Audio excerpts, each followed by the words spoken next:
다 같이 성경을 들고 일어서시기 바랍니다. 봉독해 드릴 하나님의 말씀은 요한계시록 16장 12절에서 16절 말씀까지를 제가 봉독해 드리겠습니다.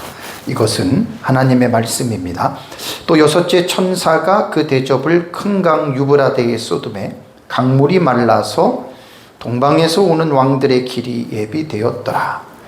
또 내가 보니 개구리 같은 새 더러운 영이 용의 입과 짐승의 입과 거짓 선지자의 입에서 나오니 그들은 귀신의 영이라 이적을 행하여 온 천하 왕들에게 가서 하나님 곧 전능하신 이의 큰 날에 있을 전쟁을 위하여 그들을 모으더라. 보라 내가 도둑같이 오리니 누구든지 깨어 자기 옷을 지켜 벌거벗고 다니지 아니하며 자기의 부끄러움을 보이지 아니하는 자는 복이 있도다.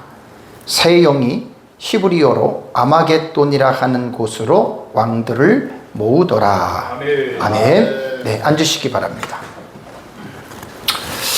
제가 두 달 전에 일곱 대접에 대한 내용을 다루었죠. 그래서 5월달 강의에서는 3시간 동안 제가 3시간 동안을 그 서론에 대한 시간으로 제가 할애를 했습니다.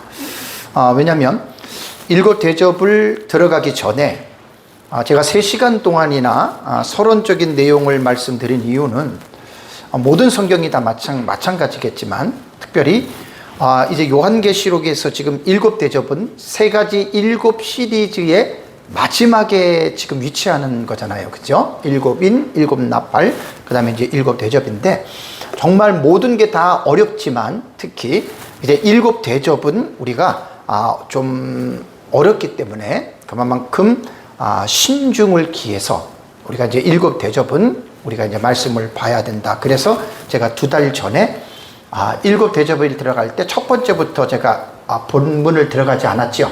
3시간을 먼저 워밍업 타임으로 제가 이제 그 부분을 여러분들에게 말씀을 드렸습니다. 그리고 이제 지난달에 6월 달에 제가 이제 첫 시간에 강조한 것은 5월 달에 강조했던 그 내용을 또 축약한 거예요.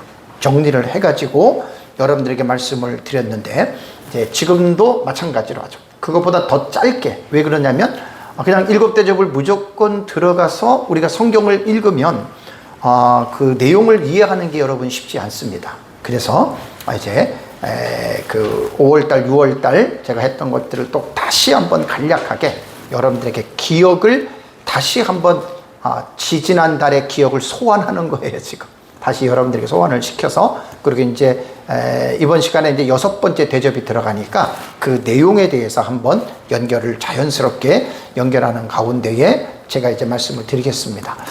성경은요, 어느 성경을 보든지 간에 무조건 그 본문을 내가 읽고 싶은 본문을 읽고 해석하는 게 아니라 내가 읽은 본문의 전 문맥과 후 문맥을 반드시 관찰해야 됩니다.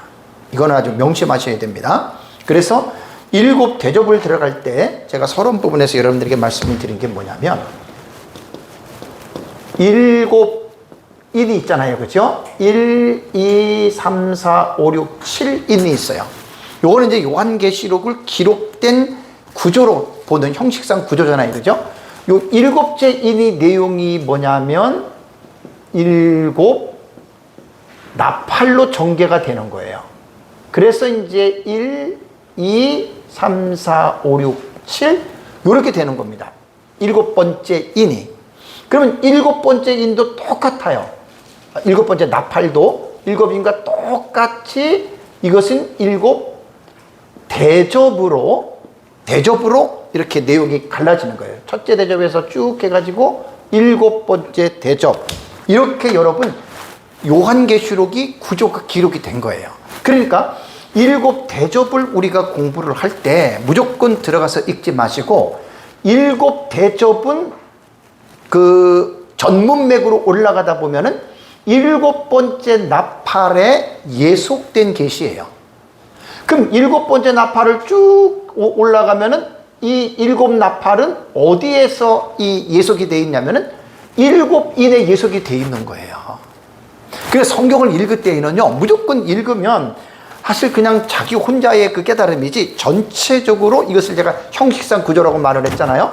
그래서 7인을 제가 세 가지 7 시리즈로 볼 때는 총론 계시입니다. 이 모든 계시의 총론적인 위치에 있는 것이고, 7 나팔과 7 대접은 총론 계시에 어떻게 해요? 연결된 계시다. 이건 제가 만든 용어입니다. 왜냐하면 도표를 보면은 도표에 이렇게 표시가 되어져 있잖아요. 그죠? 그리고 요한계시록은 이 세 가지 7 시리즈인 7인, 7 나팔, 7 대접이 요한계시록 1장부터 22장에 나타난 중추적인 역할을 감당하는 거예요. 우리가 요한계시록이 무슨 뜻이냐? 그러면 여러분 어떻게 말씀을 하겠어요? 그래서 이제 이 기록된 구조로, 형식상 구조로 볼 때는 이제 세 가지 7 시리즈가 요한계시록의 주축을 이루는 계시라는 말입니다. 그래서 이제 7인, 7 나팔, 7 대접이 결국 요한계시록의 중추적인 계시가 되고요. 요 계시만 그러면 요한계시록이 7인, 7 나팔, 7 대접만 있느냐? 그게 아니죠. 그죠? 네? 그래서 요한계시록에는 사실은 제일 어려운 게, 요한계시록을 공부할 때 우리가 어디에 집중을 해야 되냐면요, 6장부터가 제일 어려워요. 요한계시록은 1장에서 5장까지는 별로 어렵지 않습니다. 1장은 서론적인 부분이고 2장과 3장은 7 교회지요. 4장과 5장은 천상의 하나님의 나라의 성전의 모습을 클로즈업하고 있기 때문에 1장에서 5장은 어렵지 않아요. 그 어려운 부분이 뭐냐면 6장에서 19장까지입니다. 그리고 20장 이후는 그냥 19장에 이어서 연속되는 사건으로 이해를 하면 그것도 별로 어렵질 않아요. 물론 이제 요한계시록 20장은요, 마지막 종말에 나타나는 예수 그리스도의 재림 이후에 9가지 사건이 기록되어 있습니다. 그러니까 요한계시록 20장은 여러분 엄청나게 중요한 내용을 담고 있는 게 20장이에요. 그래서 20장에 기록된 9가지의 사건들을 여러분들이 하나를 잘 여러분들이 공부하고 정리를 하셔야 됩니다. 그러면 이제 결국은 제일 어려운 게 뭐냐면 6장부터 19장까지가 제일 어려운 거예요. 그래서 이 6장부터 19장을 우리가 어떻게 풀어가느냐? 그러면 이제 7인, 7 나팔, 7 대접이 6장부터 19장 사이에 나오는데, 원래 7 대접은 16장에서 끝나요. 그리고 17장, 18장, 19장은 이제 그 7 대접이 끝난 다음에 일어나는 사건이 아니라, 이제 오늘 이제 6번째 대접하고 오후에 7번째 대접을 하고 대접을 마치거든요. 그러면 7 대접 속에는 이미 예수님 재림하시고 이 세상을 심판하는 것으로 내용상 구조로 볼 때는 끝나는 겁니다. 끝나고 나서 17장, 18장, 19장이 있는 게 아니라 그 17장, 18장, 19장은 이제 한일의 기간이 시작되잖아요. 그 사이에 그 내용들이 들어가는 거예요. 그래서 요한계시록은 그냥 우리가 무조건 읽다가 보면은 무슨 내용인지 이거는요, 뭐 도저히 이해를 할 수 없는 그런 어려운 내용입니다. 그래서 이제 6장과 19장에 보면은 어려운데, 여기에 이제 세 가지 7 시리즈가 들어간다 그랬잖아요. 그렇다면 6장에서 19장까지는 세 가지 7 시리즈만 들어가느냐? 아니죠. 그 세 가지 7 시리즈의 사이사이에 막간이, 그러니까 삽입계시라고 이야기를 하지만 저는 이제 삽입계시 용어를 안 쓴다 그랬습니다. 막간계시라 그랬잖아요. 그죠? 그러면 6장에서 19장 요 사이에 막간계시라고 하는 말은 뭐냐면 6장도 첫째 인에서 6째 인까지 나오잖아요. 그죠? 그 다음에 7째 인이 곧바로 연결되는 게 아니라 7번째 인은 7장이 들어온 다음에 8장에 들어와서 7번째 인에 대한 계시가 나옵니다. 그러면 6번째 인에서 7번째 이 사이에 7장이 위치하는 거예요. 그래서 요거를 우리는 뭐 일반인들은 막간계시라고 하는데 우리는 삽입계시라고 하는데 우리는 이제 막간계시로 부르는 거예요. 그러면 요거를 6장부터 19장까지 보면은요, 이 막간계시도 상당히 내용이 많습니다. 그러니까 사건으로 말을 하면 제가 한 가지 사건이라 그랬나요? 제가 이제 늘 말씀드리는 4가지 사건에서 그 7가지로 들어간 거예요. 그건 제가 이제 책을 다 수정을 해놨는데, 그러면 7인은 따지고 보면 3, 7에 21, 21가지 사건이잖아요. 그러면 나머지 막간계시 사건은 몇 개예요? 이게 한 30가지 정도가 돼요. 그래서 요한계시록을 그냥 무조건 읽는 사람하고 이렇게 이제 기록된 내용을 형식상 구조와 내용상 구조로 읽는 사람들은 수준이 다릅니다. 요한계시록을 받아들이는 게. 그래서 이제 요한계시록은 요렇게 되기 때문에 이제 그 전 문맥과 후 문맥이라고 하는 이런 부분들을 잘 기억하시고, 그 다음에 또 제가 늘 말씀드린 대로 형식상 구조와 내용상 구조. 처음 들으시는 분들은 이제 이게 무슨 말인가 하는데 제 책에 다 있습니다. 그래서 요한계시록을 공부를 할 때 서론적으로 요걸 먼저 파악들 하셔야 돼요. 형식상 구조는 기록된 순서대로 여러분 이해를 하셔야 돼요. 1장, 2장, 3, 4, 4, 5장, 6장, 7장, 7장에 무슨 내용이 나옵니까? 7장에는 14만 4천이 임침을 받는 것과 휘어지면 큰 물이 나오죠. 그죠?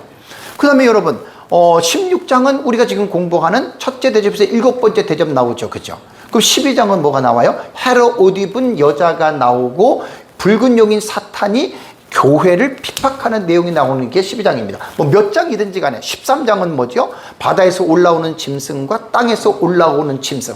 전부 다 모든 것들이 사건화가 이렇게 단락단락대로 기록이 되어져 있는 거예요. 그래서 형식상 구조는 그 순서로 보는 거고, 이제 내용상 구조는 그 사건의 내용을 가지고 어떻게 해요? 이제 연대기적으로 구분해서 정리하는 거예요. 사실 이게 제일 어려운 거예요. 요한계시록이 어떤 책이냐, 여기서 결정나는 거예요.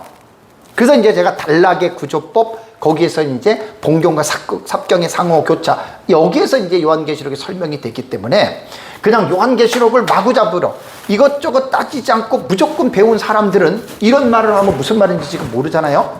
그건 대부분 잘못된 거예요. 이렇게들 공부들을 하셔야 되는데, 이렇게 공부하는 게 우리 공부를 해봤지만 쉽지 않아요. 몇 년을 잡아야 돼요, 몇 년을. 그래서 하나 구체적으로 세부적으로 이렇게 공부를 하면 설사 조금 우리가 보는 게 잘못됐다 하더라도 여러분 위험하지 않습니다. 그런 해석들은. 왜냐하면 객관적인 그 모든 것들이 여러분 이제 뒷받침이 되기 때문에 그렇게 되는 것입니다. 그러면 제가 이제 요한계시록을 무조건 읽지 말고, 그 어떤 성경이든지 마찬가지예요. 무조건 읽지 말고 개론이라는 게 있잖아요. 개론. 개론은 그 성경을 말을 하는 쉽게 말하면 아웃라인에 대한 부분을 먼저 설명을 해주는 거예요. 그래서 요한계시록을 공부할 때도 무조건 기도하고 읽으면 성령님이 깨닫게 해준다, 이런 말들을 하시면 안 돼요. 거의 이단과 사이비들이 그렇게 해서 이단이니까 빠진 거예요. 우리는 성경이 어떠한 성경이든지 간에 이 성경이 어떻게 누가 언제 어디서, 그러니까 육하 원칙 속에서 우리가 구분을 하고요. 그 다음에 이 성경에서 말하는 중요한 주제가 뭐고 내용이 뭐고, 그거를 개론이라 그래요. 개론. 그래가지고 1장부터 22장까지 다 개론을 구분하고 이렇게 읽어야 되는데, 요한계시록은 첫 번째 제가 뭘 먼저 봐야 되냐면 묵시문학적인 장르를 먼저 이해를 해야 돼요.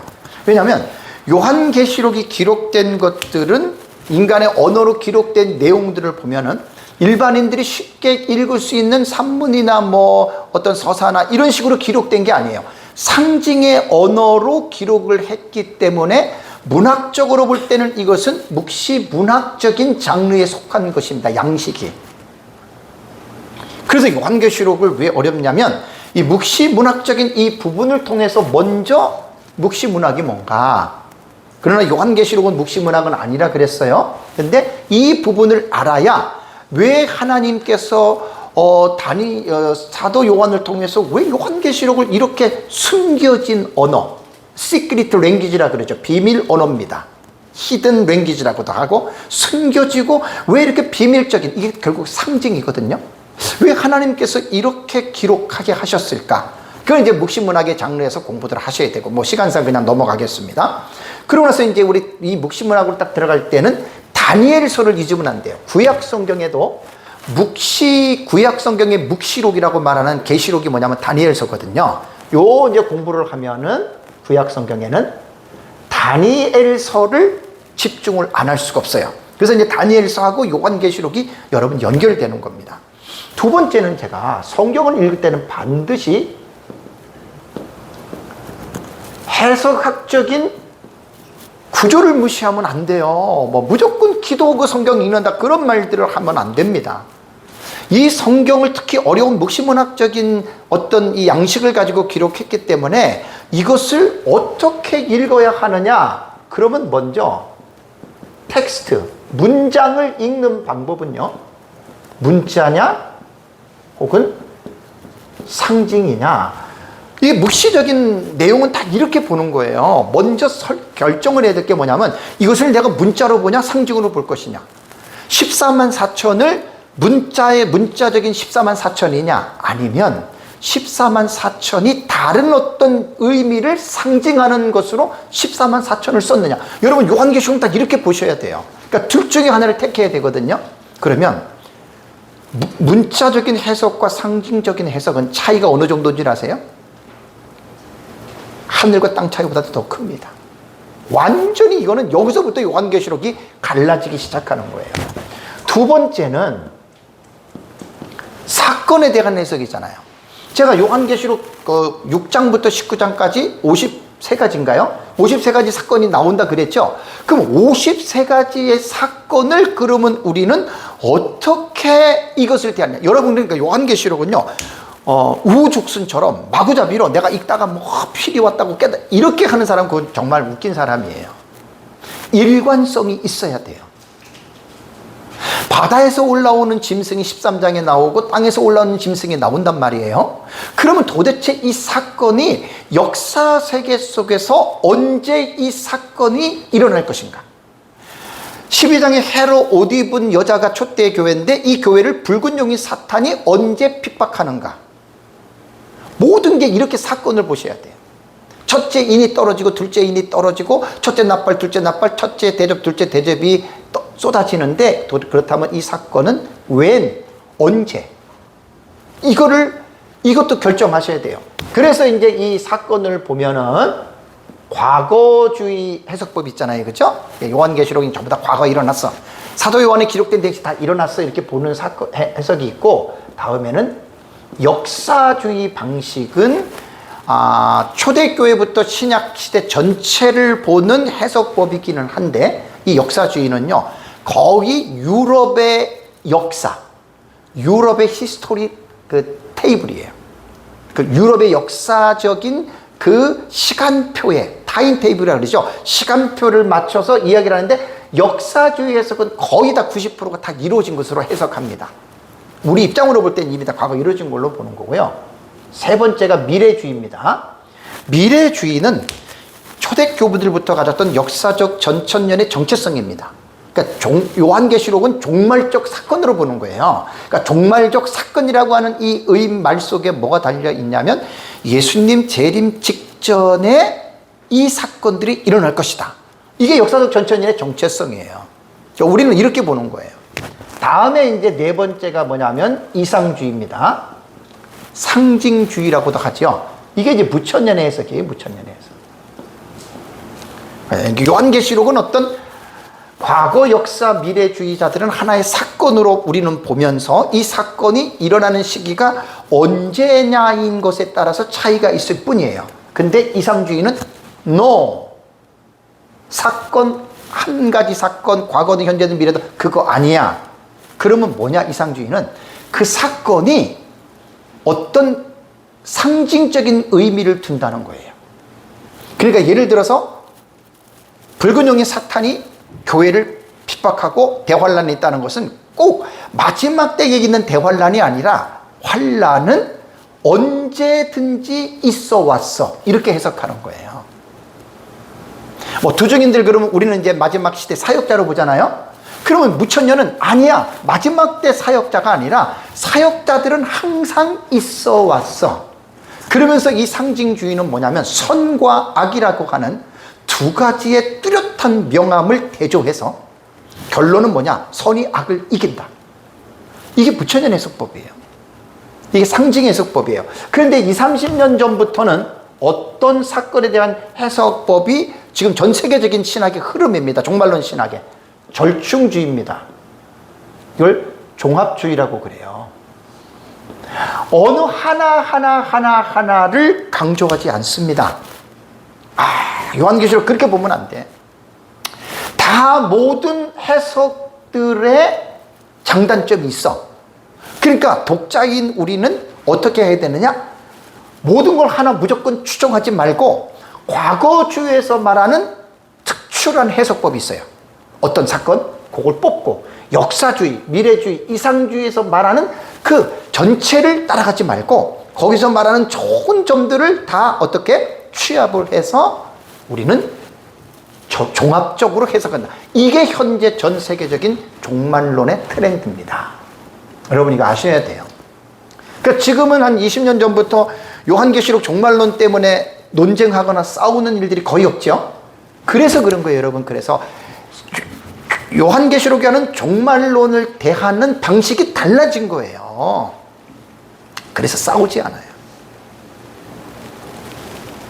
그런데 여기에서 제가 좀 우려하는 것은 뭐냐면, 가장 큰 단점이 뭐냐면, 이 종합주의는요, 그래서 이전에는 과거주의, 역사주의, 미래주의, 이상주의, 뭐 전천년, 무천년, 후천년, 세대주의, 어떤 나름대로의 아이덴티티가 있었잖아요. 정체성이 분명히 있었잖아요. 장로교면 장로교, 성교교면 성교교, 침례교면 침례교, 감리교는 감리교, 구세교는 구세교, 천주교면 천주교, 정체성이 있었잖아요. 근데 이 종합적인 해석은요, 그 정체성이 없어진 거예요. 그야말로 혼란한 해석법 시대를 이미 지금은 들어왔어요. 그게 저는 제일 우려스러워요. 왜냐하면 장로교는 장로교, 감리교는 감리교, 성결교는 성결교, 침례교는 침례교, 구세군, 오순절, 나름대로의 그 교파가 태동하는 특징이 있었잖아요. 그죠? 그 정체성이 있잖아요. 이제 그런 것들이 다 사라져버리는 거예요. 제가 이번 주 저희 교회 설교에서 모든 신학은 하나님의 나라를 드러내야 된다라고 하는 그 설교는 꼭 들어보십시오. 설교 원고가 3시간 정도 올게요. 제가 그 설교 원고 다 제가 보내드렸어요. 설명을 할 수가 없었어요. 한 20페이지가 넘으니까. 한 22페이지 됩니다. 그 내용이.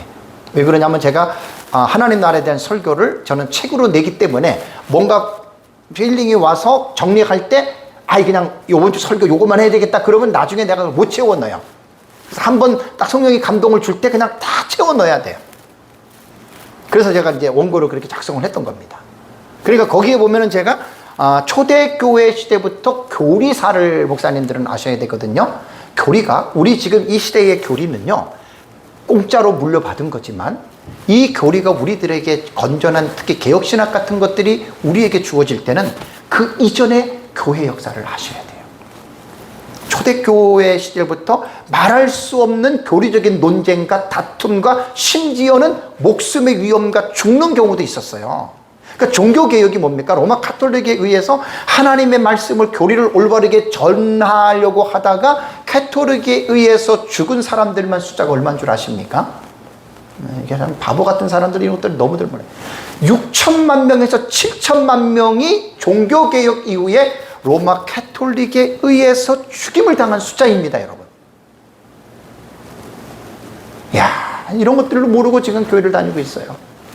그러니까 이게 교리가 그렇게 목숨을 바쳐서 하나님의 말씀인 성경을 자의적으로 주관적으로 해석하지 않고, 그러니까 이건 교리사는 초대교회 때부터 목사님들이 그 지식이 있어야 돼요. 그래서 우리가 지금 제가 추구하는 개혁신학은, 이 개혁신학은요, 이게 그냥 내려온 게 아닙니다. 수많은 핏값을 흘린 대가가 이게 우리가 지금 따라가는 개혁신학의 흐름입니다.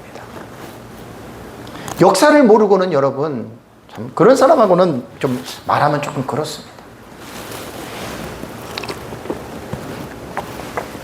그래서 성경을 읽을 때는 이번 주 이제 제 5예배 설교를 잘 들어보시면 성경신학을 제가 좀 따로 취급했어요. 조직신학 안에서 성경신학이 나오는데, 이렇게 주경신학 안에서, 근데 이 성경신학을 내가 따로 떼서 조금 했는데, 이 성경신학이 조금 이제 역사적인 문맥이라던가 이 배경들을 중시하잖아요. 그죠? 그 다음에 이제 그 언어적인 그런 문맥적인 걸 상황을 좀 중시하는 건데, 주경신학이 원래 그런 겁니다. 그러니까 저는 20년 전부터 제가 성경을 연구해 왔던 게 사실 성경신학적 입장이었어요. 그게 주경신학이에요. 제 설교나 강의를 들어보시면 주경신학 입장에서 저는 나름대로 설교를 하고 원고나 강의를 제가 지금 정리를 하고 있거든요. 여러분들이 이런 부분들은 기본적으로 알고 이런 부분들을 보셔야 되는 거예요. 그래서 이 사건은 지금 이렇게 되기 때문에 지금은 사실 너무 혼란한 시대예요. 제가 매달 강의할 때 꼭 요거 지금 계속 반복하죠. 계속 들으셔야 돼요. 계속 들으셔야 돼요. 왜냐하면 이런 것들이 머릿속에 입력이 되어야 어떤 성경을 보더라도 이 부분을 가지고 여러분들이 보지. 이거 입력이 안 됐으면 그냥 옛날에 내가 성경을 연구해 왔던 방식으로 무조건 성경들을 다 읽어가세요, 목사님들이. 그러니까 성경이 깊은 뜻하고는 거리가 여러분 먼 거예요. 세 번째가 뭐냐면 단락의 해석법입니다. 이게 제일 어려워요. 단락의 해석법. 단락의 해석법은 제가 7가지를 말씀드렸죠. 점진적 해석, 반복적 해석, 전진하는 반복법, 교차 대꾸법, 치아증 구조예요. 그 다음에 5번째가 점진적 평행법, 프로그레시브 파럴렐리즘이라 그래요. 파럴렐리즘. 좀 단어 발음이 그런데 점진적 평행법. 6번째가 문학적 비연대기적 방법. 대부분 이런 거 처음 듣잖아요. 요한계시록을 마구잡이로 여러 번 해석하는 게 아니라고. 이런 방식들이 있어요. 그 다음에 이제 7번째가 우리가 보는 본경과 삽경의 상호 교차 해석법입니다. 그러니까 제가 여러분들에게 책을 쓰고 가르치는 거는 마구잡이로 배워서 마구잡이로 가르치는 게 아니에요. 다 이러한 신학적인 입장들이 다 뒷받침이 되어서 이러한 신학적인 조명을 받고 텍스트를 제가 성경을 해석하는 거예요. 이런 것들 없이 그냥 막 무조건 배우면요, 다 거기서 거기에요. 다 거기서 거기에요. 너무도 다 혼란스러운데 빠진 거예요. 그럼 여기서 끝나느냐? 아니죠. 세 번째가 신학적 해석이에요. 이번 주 오후 예배 때 제가 설교를 들어보시면 4대 신학 말씀을 드렸어요. 주경신학, 조직신학, 역사신학, 실천신학. 성경을 어떻게 그냥 해석합니까? 아무것도 모르고 성경 읽으면 무조건 성령님이 가르쳐 줍니까? 이단과 사이비들이 말하는 방식이에요. 그러니까 성경을 지 마음대로 주관적으로 읽어가지고 엉뚱하게 해석해서 이단과 사이비의 길로 빠지는 겁니다. 성경 잘 배우셔야 됩니다. 목사님들의 사명은 성경을 깊이 있게 연구해서 가르치는 게 목사님들의 사명이에요. 다른 것 없어요. 그러니까 성경을 깊이 있게 연구하지 아니하고 쓸데없는 기복신앙과 신비주의에 빠져버리면 거의 다 목표와 목적이 잘못된 삐뚤어진 3000% 갑니다. 저는 사실 성경을 연구하는 사람이기 때문에 20년 동안 계속 연구하고 제 설교도 여러분들이 들어보시면 알겠지만 일반 성도들을 위한 설교가 사실 아니에요. 목사님들을 위한 설교라고 생각하시면 돼요. 왜냐면 저는 목회를 하는 사람이 아니고 성경을 연구해서 저는 그냥 가르치고 강의하는 사람이기 때문에 저는 이 목표와 목적을 가지고 꾸준히 저는 나가는 거예요. 그러니까 잘 알고 이런 부분들을 아셔야 돼요. 주경신학, 조직신학, 역사신학, 실천신학. 성경을 그렇게 보셔야 됩니다. 그리고 제가 7대접을 들어갈 때 무조건 7대접을 읽으면 안 된다 그랬죠. 자, 7대접의 특징이 뭐예요? 그 벌써 성경을 우리가 어프로치하는, 접근하는 방식이 다르죠. 그죠? 무조건 여러분 16장 들어가서 첫째 대접, 둘째 대접, 셋째 대접, 넷째 대접, 피가 되고 뭐가 되고 뭐가 되고. 그거 웃긴 거예요. 그렇잖아요. 그러니까 항상 개론적인 공부를 먼저 하시고 성도들에게도 대접에 대한 설교를 할 때에는 제가 가르쳤던 대로 7대접이 뭐냐, 무슨 특징을 여러분들에게 말씀을 성도들에게 가르쳐 줘야 돼요.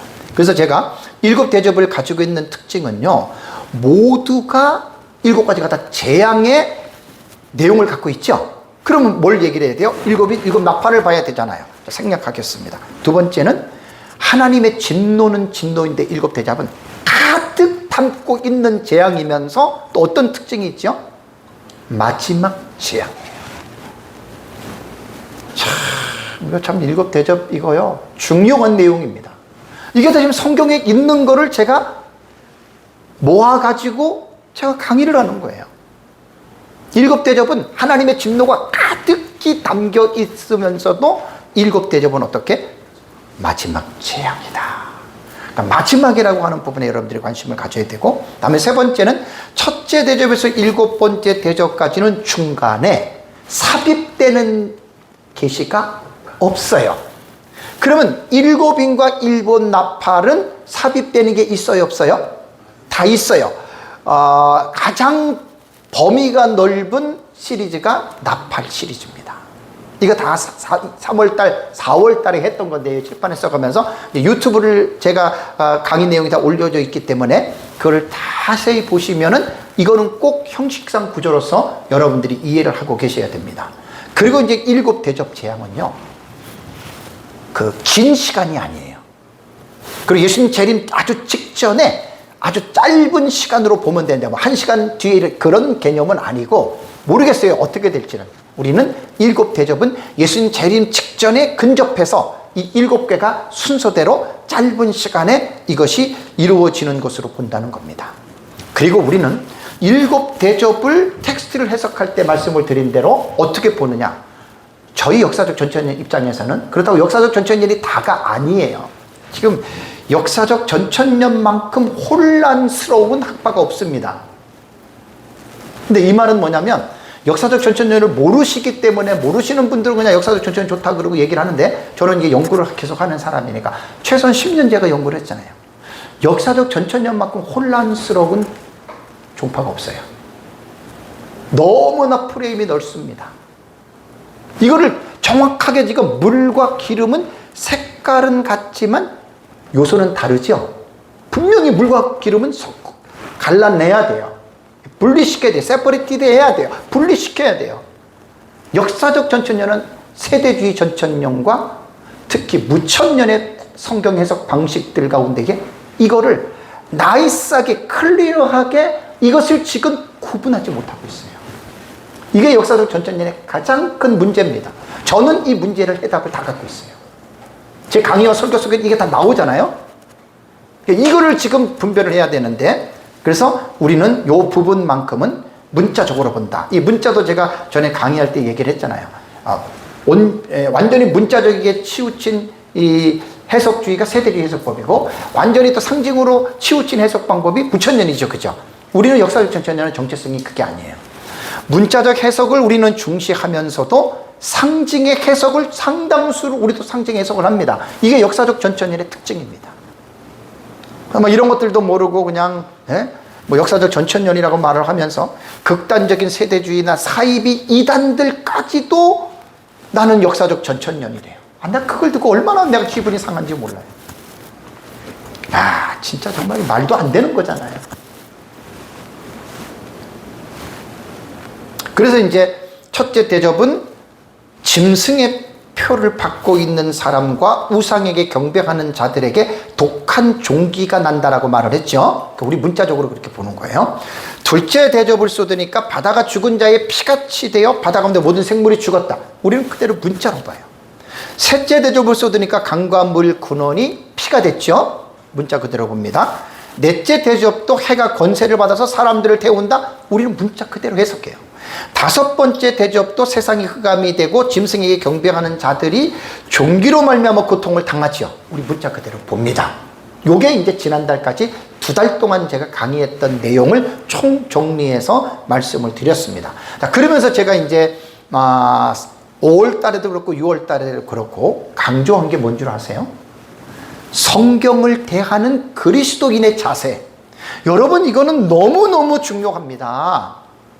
여러분, 우리가 성경을 대할 때 하나님은 성경을 우리에게 주셨지만 성경은 이해의 대상으로 주신 것이 아니에요. 여러분, 이거 큰일 날 소리입니다. 하나님이 성경을 우리에게 주신 것은 어떠한 대상으로 주셨습니까? 믿으라고 주신 거예요. 성경을 읽고 과연 이것이 이러한가 해서 인간의 이성으로 하나님의 말씀을 분석하고 인간의 이성을 가지고 하나님의 말씀을 평가하라고 주신 게 아니란 말이에요. 이게 자유주의 성경 해석법으로 빠져들어간 거예요. 종교개혁 이전에 르네상스 그 시대가 있었어요. 오후 예배 때 제 설교에 다 차근차근 순서대로 제가 얘기를 했어요. 그냥 아웃라인만 들어보세요. 문해붕이라고 하는 그 종교, 그 르네상스 시대가 200년 전에 종교개혁이 일어나기 전에 그때 일어났던 무브먼트거든요. 그 르네상스 때문에 종교개혁이 일어난 거예요. 그 그리고 그 종교개혁이 일어난 거는 잘 했지만 그 인간의 이성을 극대화시키다 보니까 결국은 그것이 기독교에까지 침투한 거 아니에요. 인간의 이성이. 인간의 이성이 들어와가지고 이제는 종교개혁 때까지만 하더라도 그래도 교회는 성경을 정확무원 하나님의 말씀으로 계시로 믿고 우리는 그 말씀을 그대로 믿음으로 해석하고 따랐잖아요. 근데 자유주의의 신학이 태동된 것이 뭐냐면 그 문의 부흥이라 그래요. 인문주의 있죠. 인문주의. 그게 전부 다 르네상스부터 시작한 거예요. 그러다가 이제 이것이 종교개혁 이후에 결국은 이제 청교도 시대를 지나가면서 결국은 이 문해 부흥이라고 하는 이것이 이제 일반 사회의 사회, 문화, 종교, 예술 모든 분야의 인간의 이성이 이제 왕자에 앉은 거예요. 저는 인간의 이성을 무시하는 사람이 아닙니다. 하나님이 인간에게 오감과 이성이라고 하는 그 사유의 기관을 주셨기 때문에 인간은 그것을 가지고 우리는 생각하고 말하고 살아가는 게 그게 인간을 이성적인 존재라고 말을 합니다. 근데 그게 잘못된 게 아니에요. 물론 타락한 인간 속에 있는 이성은 전적 타락했기 때문에 타락한 이성을 가지고 하나님을 알 수는 없어요. 그건 뭐 이성이라고 하는 자체를 너무나 올려도 안 됩니다. 그러나 제가 강조하는 건 뭐냐면 거듭난 이성은 거듭나지 않는 이성과는 차이가 있겠습니까? 없겠습니까? 있습니다. 그래서 거듭난 이성도 거듭나기 이전의 이성처럼 전적 타락하고 아무 쓸모없다고 말하면 신비주의로 빠져가지고 하나님의 특별 계시를 듣는다고 난리를 치는 거예요. 거듭난 이성은 달라요. 본질이 회복됐기 때문에 하나님이 충분히 우리에게 말씀을 통해서 인간의 이성적인 작용을 통해서 하나님이 어떠한 분인지를 알 수 있는 성경을 우리에게 주셨기 때문에 거듭난 이성은 그 성령의 조명을 통해서 그것을 깨달아 가는 거예요. 그래서 신비주의자들은 그거를 무시해 버리는 거예요. 참 안타깝습니다. 그래서 5세기에 어거스틴이 명언을 이야기를 했죠. 이거는 목사님들 꼭 이야기를 하세요. 그래도 우트 인 텔리감 신앙 지식 아는 거예요. 어거스틴이 말을 한 게 뭐냐면 지식보다는 신앙이 앞선다는 거예요. 그러니까 성경은 이해를 하려고 하지 말라는 거예요. 인텔리감 이해를 하려고 하지 말고 뭐 먼저 하라? 믿으라는 거예요. 예수님이 죽은 지 나흘 지난 나사로를 나오라 그러니까 나사로가 살아나왔잖아요. 이거죠. 그 믿으라는 거예요. 먼저 믿으면 뒤따라오는 게 뭐죠? 이해가 되고 수용이 된다는. 이게 어거스틴 한 말 너무 유명한 말이잖아요. 근데 믿음이 없는 사람은 어떻게 생각합니까? 아니 죽은 지 나흘이 됐고 몸에서 썩은 냄새가 나오는데 예수님이 말씀해서 살아나오라고 한다고 살아나와? 이게 인간 이성을 가지고 자유주의에서 말하는 이게 그런 해석법이에요. 성경은 믿음은 이해가 된다는 말이 뭔지 아세요? 여러분 예수님이 누구세요? 하나님의 아들이잖아요. 그분이 하나님의 능력으로 죽은 자를 왜 못 살려요? 그죠? 없는 것도 있게 하신 분인데. 그럼 우리는 다른 것에 대해서는 모르지만 성경에 대해서만큼은 믿으셔야 됩니다. 이것이 성경 무호설입니다. 자유주의와 신정통주의는 성경에 오류가 있다라고 말하죠. 이거 큰일 날 소리입니다.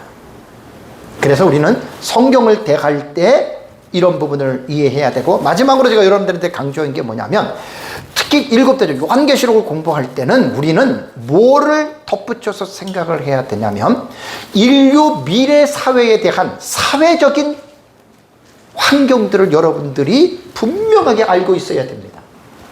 지금 우리가 살아가고 있는 전 세계적인 사회적인 이 현상들이 있잖아요. 요것만 알고 있으면 안 됩니다.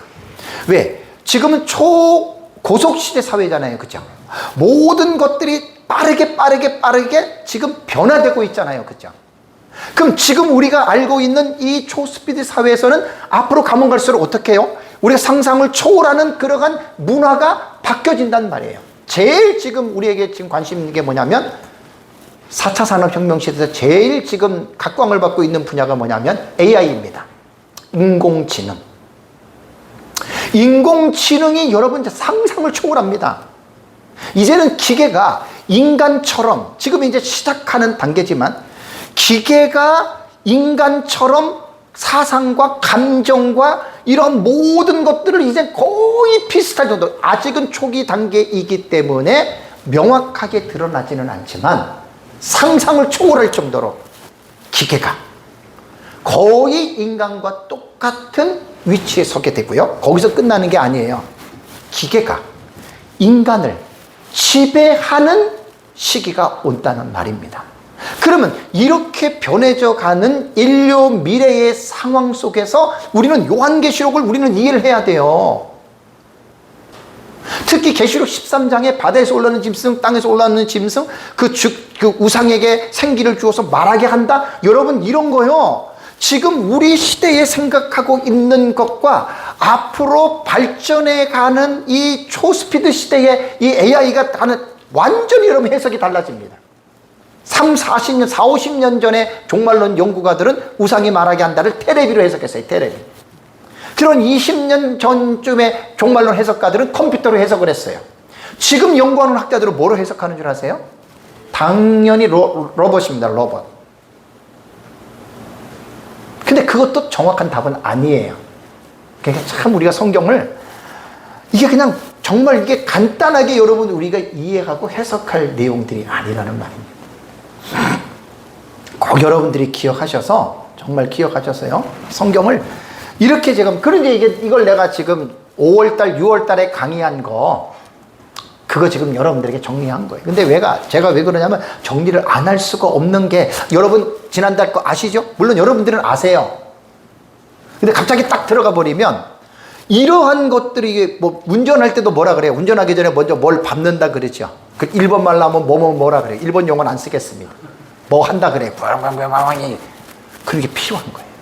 그래서 이제 이번 시간에는 제가 아까 봉독해드린 대로 뭐 시간이 별로 없지만 그래도 한번 보겠습니다. 자, 우선 12절과 16절 아까 우리가 봉독한 거 있잖아요. 요게 6번째 대접입니다. 요 6번째 대접은 중요한 사건입니다. 이 6번째 대접이 쏟아질 때 예수님이 재림하는 거예요. 그러니까 엄청나게 지금 여러분 이거는 중요한 내용이 되는 겁니다.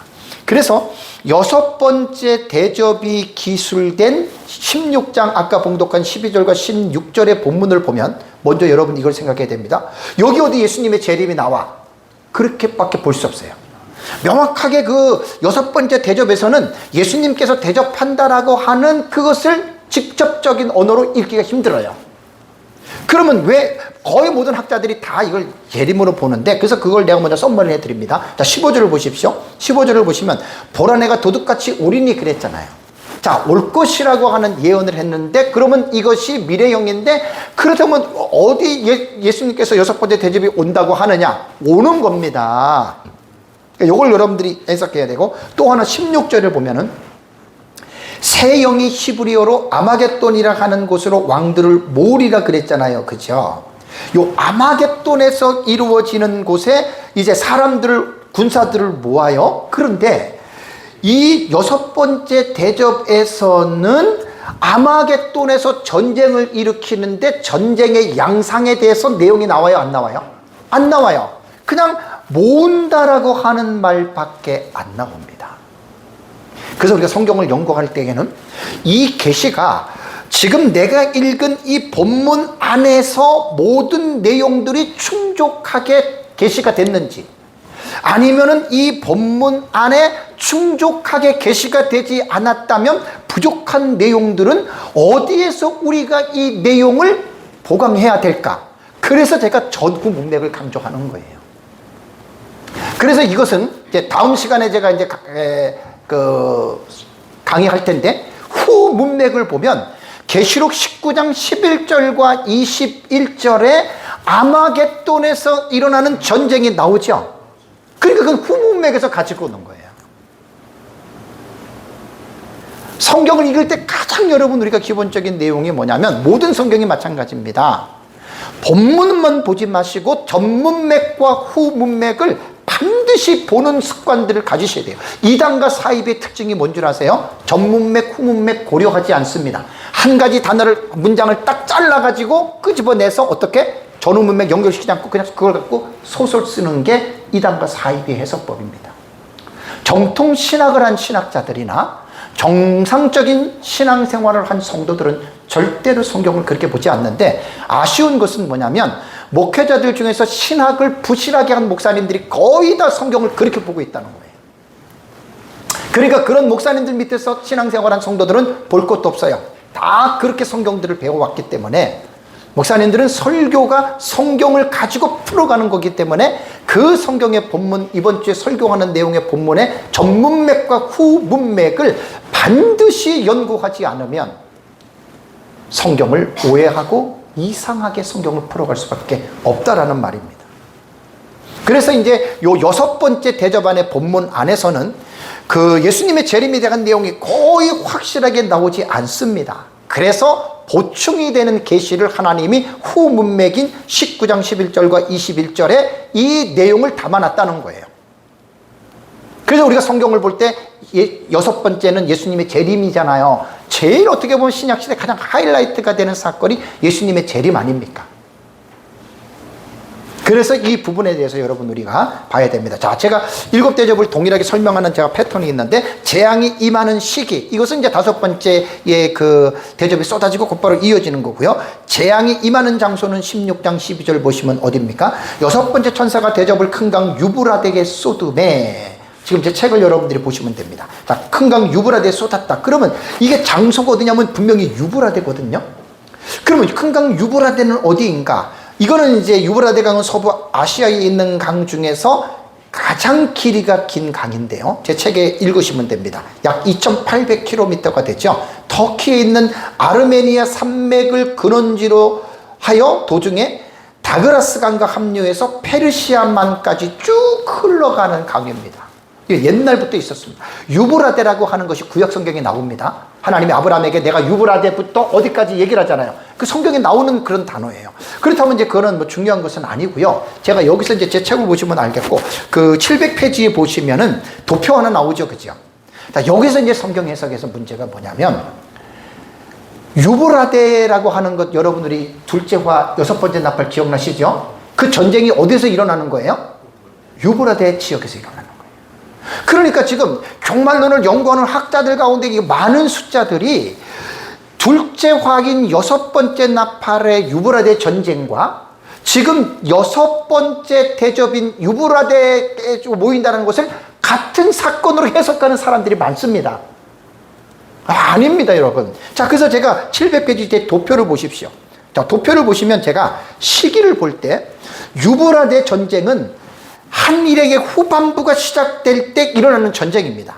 그래서 이제 결과를 보시면 어때요? 인류 3분의 1이 죽는 전쟁이죠. 그러면 아마겟돈 전쟁은 후반부가 시작되는 게 아니고, 이건 후반부가 끝날 때예요. 예수님 재림 직전에. 그때 여러분 일어나는 전쟁이니까 이건 같은 거예요? 다른 거예요? 다르지요. 그 다음에 결과를 볼 때는 이때에 적그리스도 군대가 몰살당하고 적그리스도와 거짓 선지자가 산채로 잡혀서 유황불 묻는 불못에 떨어지죠. 전혀 결과가 달라요. 배경도 보시면은요, 유브라데에 이 둘째 화인 그 유브라데 전쟁은요, 유브라데에 결박해 있는 네 천사를 놓아줌으로 전쟁이 일어나죠. 그런데 이 아마겟돈 전쟁은 하나님의 큰 날에 하나님을 대적하기 위해서 땅에 있는 군대들이 모이는 겁니다. 전혀 달라요.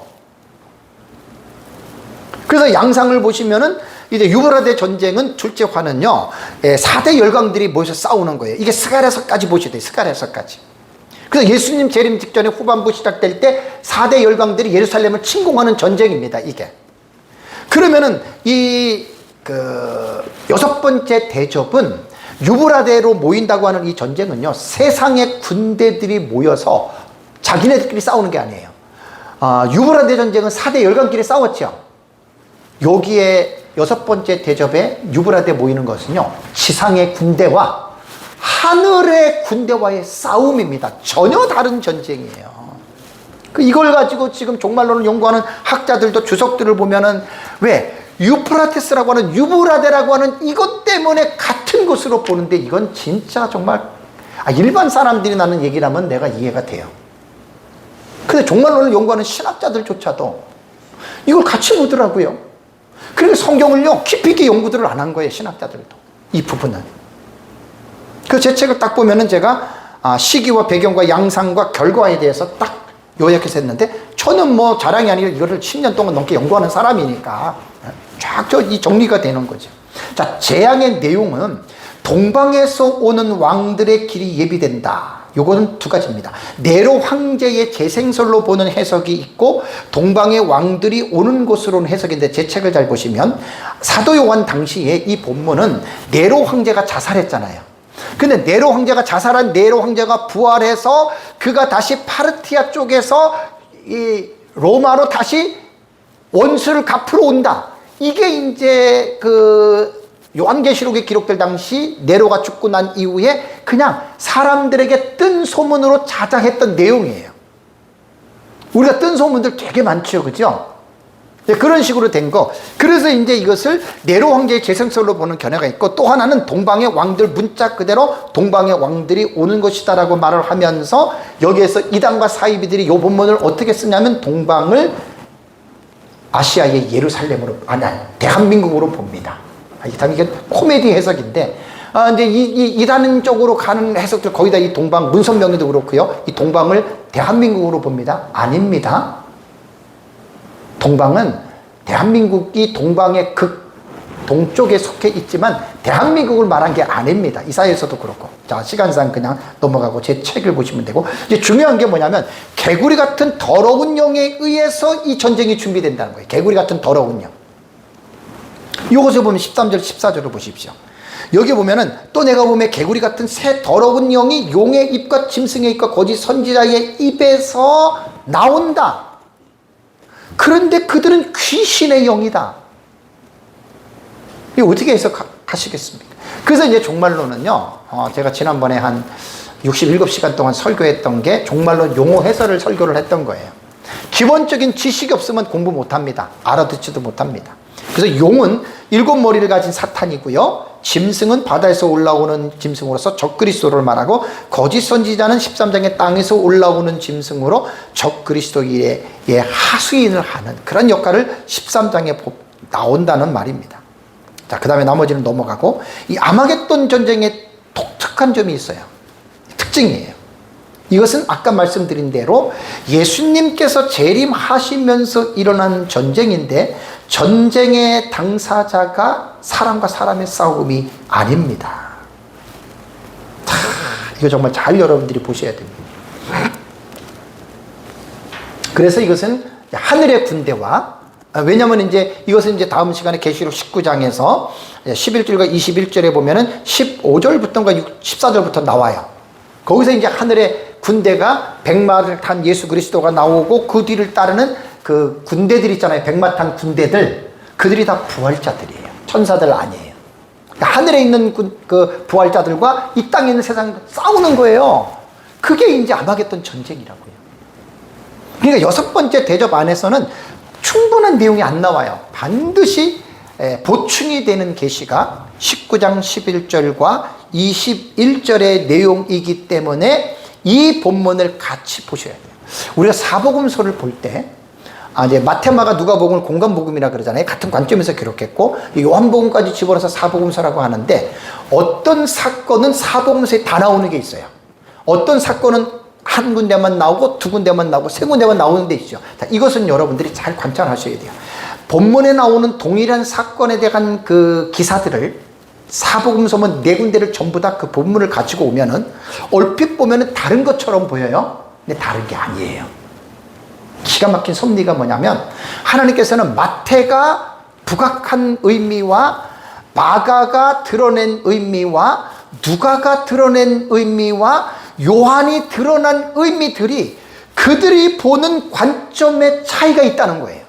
마가는 여기까지만 얘기를 했으면 마태는 거기까지 얘기한 이상을 연결하는 것이고, 그 연결만 한 것이 아니라 누가나 요한은 그 중요한 미닝이 있어요. 미닝. 그 의미를 담아가지고 기록한 거예요.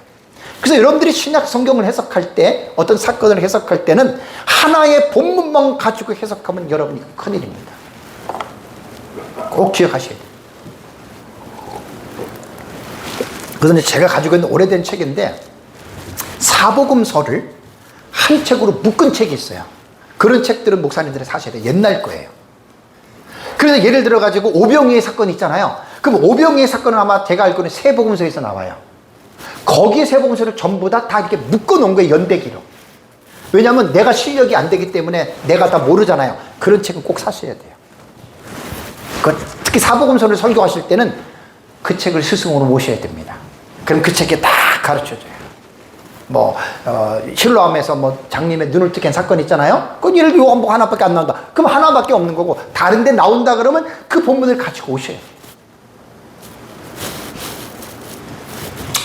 그래서 이제 요렇게만 하시고, 이제 두 번째는 시간이 이제 지났지만 내가 한 1시간 한 15분 정도까지 하겠습니다. 왜냐하면 그렇게 해야지, 오늘 여기서 이제 1시간이 끝나야 또 다음 시간 가야 되는데, 여기서 빨리 좀 내가 정리하고 넘어갈게요. 다음에 이제 두 번째 중요한 게 뭔 줄 아세요? 여섯 번째 대접에서는 15절을 보십시오. 우리 15절 한번 다 같이 함께 읽을까요? 15절 시작. 보라, 내가 도적같이 오리니 누구든지 깨어 자기 옷을 지켜 벌거벗고 다니지 아니하며 자기의 부끄러움을 보이지 아니하는 자가 복이 있도다. 자, 여섯 번째 대접에서 뭘 강조를 하냐면 신부 단장을 한 사람이 복이 있다, 이 말을 지금 하고 있는 거예요. 여섯 번째 대접이 쏟아질 때 예수님이 재림하신다 그랬죠. 자, 보라, 내가 도적같이 오리니 앞에 말씀을 드렸습니다. 그러니까 여기에서 본문의 말씀은 이 복이 있다는 말이 있잖아요. 자가 복이 있다 그랬잖아요. 요한계시록에는 복에 대한 선언이 몇 군데가 나오죠? 몇 가지가? 복이 있도다. 이러한 자는 예언의 말씀을 지키는 자가 복이 있다. 몇 가지가 나옵니까? 이런 것들도 설교를 안 해보셨어요? 7가지입니다. 7가지의 복입니다. 1장부터. 이거는 설교하셔야 돼요. 저는 설교를 많이 했어요. 몇 번 했어요, 저는. 요한계시록에서 말하는 복이 있도다라고 하는, 이 복이 어떤 자가 복이 있냐. 여러분 그거 풀어서 가르치셔야죠. 이 예언의 말씀을 읽는 자와 듣는 자와 그 가운데 기록한 자를 지키는 자가 어떻게? 복이 있도다. 그게 첫 번째 복이에요. 요한계시록의 7번째의 한 말. 이런 것들을 설교를 안 하셨다면 목사님들 되게 좀 마음이 실망입니다. 이런 부분들을 설교를 하셔야죠. 7복에 대해서 7가지 본문을 깊이 있게 연구해 보세요. 그 다음에 제가 요한계시록 7교회에서도 이기는 자 있잖아요. 이것도 제가 강의 다 했어요. 여러분들한테 전에. 이기는 자 되게 중요합니다. 여러분 7교회에. 그냥 여러분 요한계시록을요 그냥 훑어가면서 하면 설교 몇 번 하면 끝날 것 같죠? 천만에요. 요한계시록 저 같은 경우는 5년 10년도 할 수 있어요. 지루하지 않게. 성경을 깊이 있게 보는 훈련을 가지셔야 돼요. 성경을. 간단하게 빨리 배우는 사람들은 절대로 성경의 깊이를 모릅니다. 요한계시록 같은 게 얼마나 깊은 책인 줄 아십니까? 성경 전체를 여러분 관통하는 책인데. 네? 천년왕국 그러면 에덴 동산부터 여러분 그 천년왕국에 대한 모티브를 갖고 오셔야 돼요. 그러니까 이제 성경을 깊이 있게들 연구 안 하시고 공부하지 않으신 분들은 설교를 딱 들어보면 별 들을 내용들이 거의 없어요. 그냥 그게 그거예요. 설교를 할 때는 하나님의 말씀의 깊이를 목사님들이 끌어올려야 돼요. 깊이를 끌어올려서, 본문에는 나오지 않지만 연결된 전후 문맥을 통해서 이 계시가 연결이 되잖아요. 그래서 여기에서는 뭐냐면 세 번째 약속하신 복입니다. 7가지 복 가운데에. 그래서 예수님 재림 직전에 영적으로 깨어있는 신앙생활 하는 사람들이 복이 있다는 거예요. 자, 이것은 기복신앙자들은 예수님 잘 믿어서 사업도 잘 되고 돈도 많이 벌어서 건강해서 자식들 잘 돼가지고 복이 있다고들 이렇게 이야기하는 사람들이 많이 있죠. 그것도 복은 복입니다. 근데 성경은 그런 것이 복이 있고 그런 것을 크로즈업시켜서 한 말이 없어요. 여러분 신약 성경을 보세요. 예수님 믿는 것 때문에 빌라델피아 교회 있죠? 작은 능력을 가지고도 궁핍함 가운데 거했죠. 여러분, 빌라델피아 교회가 처음부터 가난한 교회가 아니었어요. 부자들이 있었어요. 왜 가난해진 줄 아세요? 예수님 때문에 재산을 뺏긴 거예요. 그리고 초대교회 당시에 예수님 믿는 것 때문에 재산을 뺏길 뿐만 아니라 쫓겨나고 감옥 가고 불거자가 되고 죽고 그랬죠. 신약 성경이 기록될 당시에는 여러분 잘 이해하셔야 돼요. 신약 성경이 기록될 당시에는 예수를 믿는 것 자체가 현실에서 누리는 복을 어떻게 해요? 포기해야 되는 시대였어요. 제대로들 목사님들 성경 가르치세요. 성경 갖고 사기를 치지 마세요, 목사님들. 그거 다 심판받는 거예요. 신약 성경이 기록될 당시는 예수 믿는 것 자체가 사회적으로 내가 누릴 수 있는 모든 부귀 풍요로움들을 빼앗기고 포기하는 시대였단 말이에요, 여러분. 신약 성경 기록될 때가.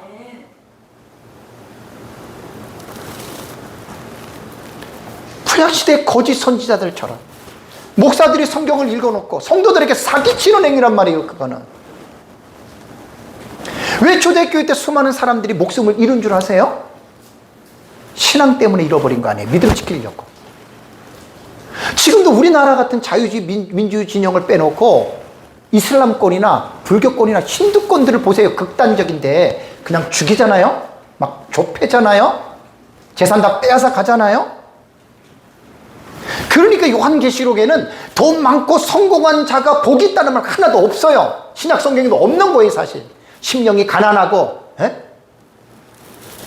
의에 주르고 목마르고 의를 위해서 박해를 받고 이런 자가 복이 있다는 거예요. 그러니까 이 말은 뭐냐면, 이번 주제 하나님 나라의 시리즈 설교를 들어가는데 성경은 하나님의 나라의 관점으로 읽으셔야지 세상 나라 관점으로 성경을 읽으니까 그런 쓸데없는 얘기들 하는 거예요.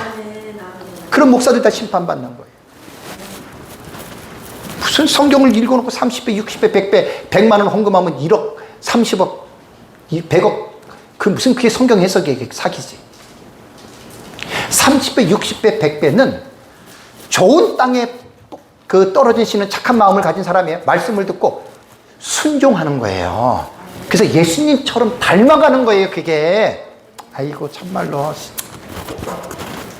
그냥 화가 안 나겠어요? 저는 성경을 주경신학적으로 연구하는 사람이에요. 유명한 사람은 아니지만. 그러니까 전에 이기적이고 욕심적이고 방탕하게 살았고 지 주관적으로 살았던 사람이 예수를 믿고 좋은 땅이 되고 말씀을 들으면 늘 그 말씀대로 인격과 삶이 지배를 받으니까 욕심을 가진 사람이 욕심을 다 버리고 다른 사람을 도와줘요. 에? 자기만 알았던 이런 사람들이 다른 사람을 위해서 헌신하는 거예요. 그게 30배, 60배, 100배를 맺는 그리스도를 닮아가는 거예요. 그리스도를. 여러분, 예수 믿는 목적이 뭡니까? 예수님 닮는 거 아니에요? 예수님처럼 살아가라고 예수 믿는 거 아니에요? 밤낮 모여가지고 부자들이 뭐하니 쓸데없는 얘기나 하고 귀신 놀이들이나 하고 그게 뭐가 예수 믿는 거냐고요. 잘못 믿는 거예요. 그렇게 믿는 사람들은 천국을 갈 수가 없어요. 나더러 주여 주여 하는 자마다 다 천국에 들어갈 것이 아니요 그랬잖아요. 그런 의미들이 무슨 말인 줄 아세요? 저는 제 나름대로 성경신학적인 연구를 꾸준히 했어요. 저는 조직신학도 했지만 성경신학적으로 개인적으로 저는 연구를 깊이 있게 했어요. 그리고 주경신학적으로 저는 나중에 이제 원어도 공부를 하면서 성경을 전체적으로 볼 때는 여러분, 목사님들 정말 성경 잘 연구해서 가르치시기 바랍니다. 쓸데없는 얘기들은 다 심판받는 거예요. 그런 거. 깨어라고 하는 말은요, 그레고론이라고 하는 동사거든요. 이거는 그레고레오라고 하는 동사의 분사, 현재, 능동, 이인, 단수예요. 너, 개인이에요. 개인. 분사, 현재는 뭐지요? 계속적 용법이에요. 오늘 기분 좋으니까 깨어있다가 내일은 피곤하니까 영적으로 내가 잠을 잔다. 아니에요. 분사 현재형은 계속적 용법이라 그래요. 과거에도 현재에도 미래에도 계속해서 깨어 있으라는 거예요. 근데 이것이 태가 뭐지요? 능동태죠. 능동태는 뭡니까? 스스로 자원하는 마음으로 깨어 있는 거예요. 하기 싫은 거 억지로 깨어 있으라는 게 아닙니다. 목사님들이 성도들에게 그 말씀으로 신앙 교육을 시킬 때 하기 싫은 거 억지로 하라고 그렇게 끌고 가지 마세요. 목사님도 힘들고 성도들도 힘듭니다. 그래서 동사가 나오면 동사가 6가지로 파생을 해야 돼요. 법, 시제, 태, 성, 수, 교. 할라오는 동사 오느라 그러죠. 저도 이거 공부하는데 시간 꽤 들였습니다. 동사를 신약 성경을 때 히브리어도 마찬가지. 히브리어는 동사가 7가지 형태로 갈라집니다. 동사를 잘 해석들 하세요. 동사를 잘 요리하면 설교가 엄청난 임팩트가 파워가 임합니다. 머뭇머뭇거리는 성도들한테 뭐 하기 싫은 거 억지로 엄포 두고, 이거 목사님들이 지금 이거 능동태도 모르고 성도들에게 막 수동태로 막 공격, 아이고 참 그러면 안 돼요. 그러니까 이 말은 뭐냐면 성도들에게 막 하세요 그게 아니라 깨어있는 것은 여러분들이 스스로 알아서 계속해서 여러분들에게 이것만 가르쳐 주면 성령이 그 성도들에게 이 의미를 다 가르쳐 준단 말이에요. 이 의미도 원문의 의미도 소개하지도 않고 무조건 내가 깨어 있으세요. 열심히 하세요. 아이고 웃기죠. 코미디 하지 마세요. 에이 참나. 그렇게 가르치면 안 돼요. 성경은. 왜 헬라어의 법, 시제, 태, 성수격, 왜 이거를 정확하게, 헬라어는 고급적인 언어입니다. 과학적인 언어입니다. 그 목사님 이런 거 공부할 생각도 안 하죠. 이거 쉽게 공부하는 거 아니에요. 근데 파싱은 이미 그 소프트웨어에 다 나와 있어요. 요리하는 법을 배우셔야 되는데 결코 쉽지 않아요. 저는 이거 하는데 내 멘토한테 엄청나게 전화하고 배우고 한 사람이에요. 나중에 제가 강의할 때 이거 한번 강의하겠습니다. 동사들을 거의 못 건드려요. 설교자들이. 아예 안 건드리고 넘어가. 그러니까 깨어 있으십시오. 3.5 끝나지요. 저는 최소한 5분 합니다. 깨어 있으라고 하는 이 단어가 뭐냐. 그 책에 있죠, 이거? 한번 보세요.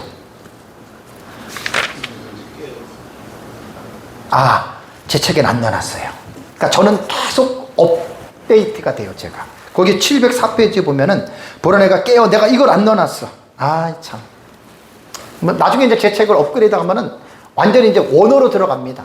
근데 언제일지 모르지만 제가 여러 권의 책도 앞으로 써야 되고 하니까. 그러니까 이게 그런 뜻이란 말이에요. 분사, 현재, 능동. 그러니까 여러분, 주님의 재림은 예고되었죠. 근데 그때와 시간은 누구도 알 수 없어요. 그래서 성경에는 내가 도적같이 온다라는 말을 했습니다. 마태복음 24장 36절에도 데살로니가전서 5장 2절에도 베드로후서 3장 10절에도 주의 날이 도둑같이 온다. 그날은 예수님도 모르고 아무도 몰라요. 천사도 모르고 오직 하나님만 안다. 그래서 우리는 어떻게 해요? 늘 깨어서 주님을 맞이할 신부단장을 하는 사람이 뭐가 있다? 그 사람이 복이 있는 거예요. 복 받아가지고 사업이 잘 되고 돈이 많고 자식들 잘 되는데 깨어있지 않으면 여러분 그건 복된 게 아닙니다. 교회는 분명하게 성경을 가르쳐야 됩니다. 돈 많이 벌었다고 헌금 많이 한다고 그 사람이 복 받았다 이렇게 말씀하시면 안 돼요. 그 사람이 현재 지금 늘 깨어서 그레고레온 늘 깨어서 지금 예수님을 준비할 자세를 가지고 죄와 싸워서 이기면서 피 흘리기까지도 정말 거룩하게 예수님처럼 살려고 지금 발버둥을 치고 있느냐, 그 성도가 복받은 성도입니다. 이게 6번째 대접에서 말하는 거예요. 그러니까 여러분 성경을 깊이 있게 보면 6번째 대접 가지고 1시간이나 10시간도 설교 가능해요. 그러니까 제가 여러분들에게 지금 이곳에서 11년 동안 제가 지금 에스라 강의를 하면서 제가 강조하는 건 이런 거잖아요. 제 설교와 강의를 여러분들이 들어보시면 주경신학적으로 성경을 연구하셔야 돼요. 깊이가 남달라요. 엄청나게 성경의 깊이가 들어갑니다. 그래서 이제 본문에는 뭐라고 얘기를 했습니까? 자기 옷을 지켜 벌거벗고 다니지 아니하는 자 생략하겠습니다. 이것도 좀 중요한데 그냥 제 책을 여러분들이 읽어보시면 되고, 그 다음에 이제 16절에 보면은 새 영이 히브리음으로 아마겟돈이라 하는 곳으로 왕들을 모으더라 그랬죠. 그죠? 아마겟돈은 제 책에 있습니다. 하르마겟돈이라고 하는 단어인데, 이거는 특정한 어떤 지역 학자들이 에버트 레슬 같은 경우가 대체로 이것은 무기또라고 이야기를 하는데, 무기또는 될 수가 없습니다. 왜냐하면 그 수많은 사람들이 모일 수 있는 위치가 아니에요. 그래서 제 책에 보면 무기또 장소에 대해서는 그 역시 알려지지 않는 요사박 골짜기, 에스라론 골짜기라는 주장도 있는데, 그거는 실제로 학자들에 보면 무기또 자체에는요, 단 1개 연대가 주둔할 만한 공간도 없다고 합니다. 그러니까 성경을 잘들 보셔야 돼요. 무조건 이게 지금 보통 지상의 군대가 쳐나오면 제가 볼 때는 억 단위로 모일 만한 군사력이거든요. 어림도 없는 거예요. 그래서 아무런 근거가 없고요. 여러 학자들의 공통된 견해를 보면 아마겟돈은 최종 마지막 전투를 위한 군사 동원 지점이며 반드시 전투 장소는 아니다. 이 해석이 가장 적절한 해석입니다. 근데 이제 아까 처음에도 말씀드렸지만, 그러면 아마겟돈으로 모으느니라 하고 요스트 대접이 끝났잖아요. 궁금하지 않아요?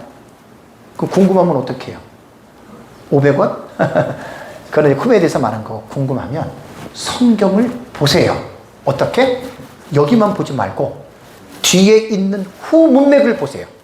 그래서 이제 16장, 17장, 18장, 19장 딱 들어가면 19장 11절부터 12절에 이 내용을 보완해서 하나님께서 설명을 했습니다. 자, 여기까지 마치고 다음 시간에 이제 19장 부분을 제가 강의하도록 하겠습니다. 잠깐 쉬겠습니다.